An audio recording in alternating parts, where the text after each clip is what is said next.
Smells like football, baby.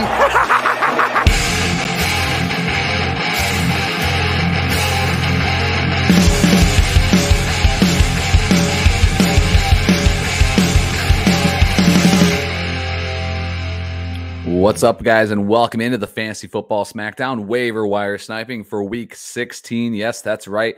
Getting you covered for the semifinals already. It's been a crazy week here in the fantasy football world across the NFL with all the COVID-related news, a lot of moving around, games being moved. So Week 15 is going to extend all the way until Tuesday night. So just lock yourselves in, enjoy the ride, and it is what it is. If you have a bye already, you're feeling good about it. If you're competing in your quarterfinals, you are not more than likely feeling so confident that even that your team will be available at this point. But still coming at you with waiver wire sniping. So these are the players that you should stash right now if you have extra roster spots ahead of the Week 15 action. So you can potentially use them for Week 16 and get the jump on the waiver wire. Obviously, less teams competing right now, so probably less teams fighting for players off the waiver wire, but still a good use of extra roster spots. They might be saying, Kyle, how the hell do you have any extra roster spots with all these COVID-related things? Well, maybe you lucked out. Maybe you dodged some. Maybe you can just use the IR spots to stash players. So actually, you might actually have a better opportunity to stash players this weekend. And obviously, if you're on bye, you don't need enough to set a lineup anyway. So with that being said, let's just dive right into it. We got some quarterback streamers for Week 16 in the semifinals. Far and away, the number one pick for me would be Jimmy Garoppolo going up against the Tennessee Titans. Jimmy G's been steady as of late. No extremely high games, but his floor has been really, really solid. His matchups down the stretch, including this week, I mentioned him as my start of the week at quarterback. He's just out. He's at the back end of the top 12 for me for Week 15.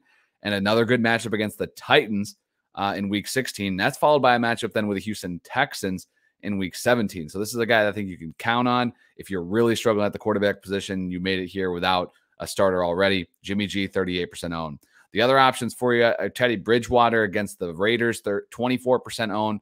Bridgewater and the Broncos will be facing the Raiders, who will be playing on an extremely short week since they are forced now to play on Tuesday night as of recording this. Bridgewater put up 21 fantasy points in Yahoo standard scoring earlier this year when he faced the Raiders at home. Matt Ryan would be number 3 on this list purely from the standpoint that he's playing the Lions. This guy has been a fantasy landmine for the entire season, really. He struggled in other great matchups as well, so I would try to steer clear. Jimmy G would be the far and away best option if you're looking to stream quarterbacks in your semifinals matchup. Taking a look at the running back stashes, still under 50% owned is Jeff Wilson, so he qualifies as a waiver wire sniping candidate.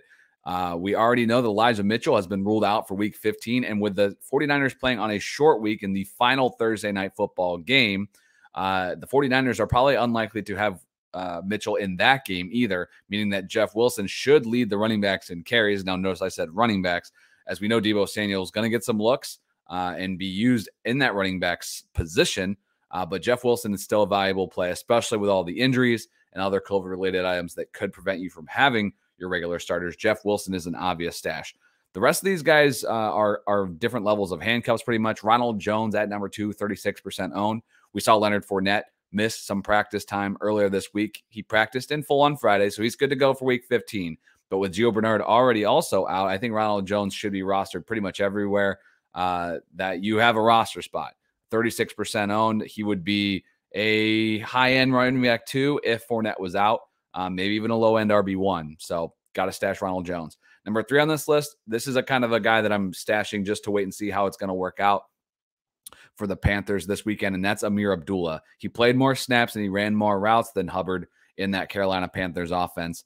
And he'd been used as the primary backup when CMC was here too. So with the Carolina Panthers schedule upcoming, they have at Buffalo this week, then Tampa, and then at New Orleans. I think these next 2 weeks, especially at Buffalo and Tampa, they should be playing from behind. The game script should favor Abdullah.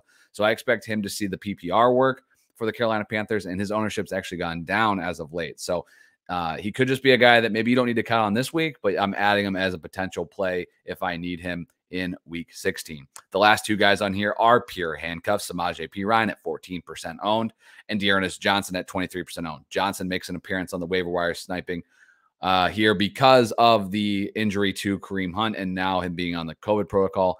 COVID protocol is going to look a lot different, I think, here over the next few weeks with the NFL's adjustment where players can be come off of that list a little easier. But I'm still stashing these running backs if I have room. Moving to the wide receivers, have 4 guys for you. Amon-Ra St. Brown, who's been an absolute monster, double-digit targets in each of the last 2 games without Swift and Hockenson. Both those players are already ruled out for this week, with Hockenson being ruled out for the year. So Amon-Ra at 27% owned should be a lot more owned, especially in those PPR leagues. Rondale Moore at 26% owned. We've seen a lot of targets from him with little production. We've also seen games with little target volume. But with DeAndre Hopkins now ruled out for the rest of the season, I think Rondale Moore should definitely be stashed just to see if they try to work him into the offense a little bit more. Take a look, too, with those running back injuries. This hasn't been talked about very much. But with James Conner, a little bit banged up, Edmonds working his way back from IR, should be activated for this weekend. Rondale Moore still could see some running back looks as they've tried to find ways to get the ball in this kid's hands. Another third rookie, I guess, in a row, Rashad Bateman at 42% owned, coming off a 100-yard game. He had a bad run right before this, so I'm not necessarily buying right back into the Bateman hype. I'd still go with the other 2 rookies over him, even though Bateman is more owned. And then last on this list is Gabriel Davis at 17% owned. Emmanuel Sanders is doubtful, probably ruled out by the time you're even watching this for this week's game for the Bills. Gabriel Davis has stepped up and been usable the last 2 weeks. Obviously, weren't able to predict that, but you are now, as Gabriel Davis should be the number 2 or 3 options, probably 3 if you factor in Knox, but the number 2 wide receiver for the Buffalo Bills. So I take a look at Gabe Davis, especially with Allen looking like he's going to be good to go despite his injury. Tight end streamers, for the love of God, I hope you do not have to stream any of these players. I do not feel confident in any of these guys whatsoever, so I'll just preface it with that. But if you had to, say CJ Uzomah would be the number 1 streamer for me against the Baltimore Ravens and their banged up defense. Uzomah at 15% owned is widely available and is at least a full-time player. Ricky Seals-Jones in his first week back from IR and without Logan Thomas last week was a part-time player. So I need to see him step up in a big way in week 15 for me to feel confident in him playing against the Dallas Cowboys on week 16. So he could be a potential streamer if he moves back into that 80-plus target snap percentage. Sorry. Gerald Everett would be number 3. Same deal. This guy has not been a full-time tight end over the last couple of weeks. He has produced some fantasy volume over the last month at the Chicago Bears, 34% owned.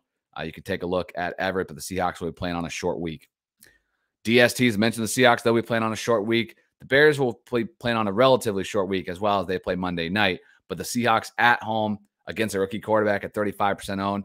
I don't really love any of the streamers this week because a lot of the bad teams all play each other in week 16, weirdly enough. So you'd have to play a bad defense against a bad offense. While Seattle is not what they used to be by any means, I'd still take a shot on them if you were streaming against the rookie quarterback and Justin Fields, 35% owned Seattle Seahawks. Number 2 is the Philadelphia Eagles, going to be at home against the Giants. They're going to be on a short week as well, playing on Tuesday, but they're going to be at home against Glennon, maybe, who knows, but this Giants offense has been pretty lackluster on the year, obviously. So at 42% owned, you can take a shot at the Eagles.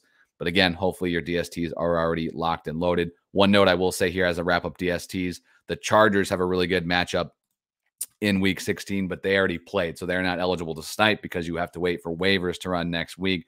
So the Chargers, who will be at Houston in week 16, will be more than likely the top ad at the position for DSTs when we're talking waivers. But if you're talking about pure sniping, these are your options. So with that, thank you so much. Good luck in week 15 in your semifinals. If you have on your way to the semifinals, because, you know, we're going to get it done.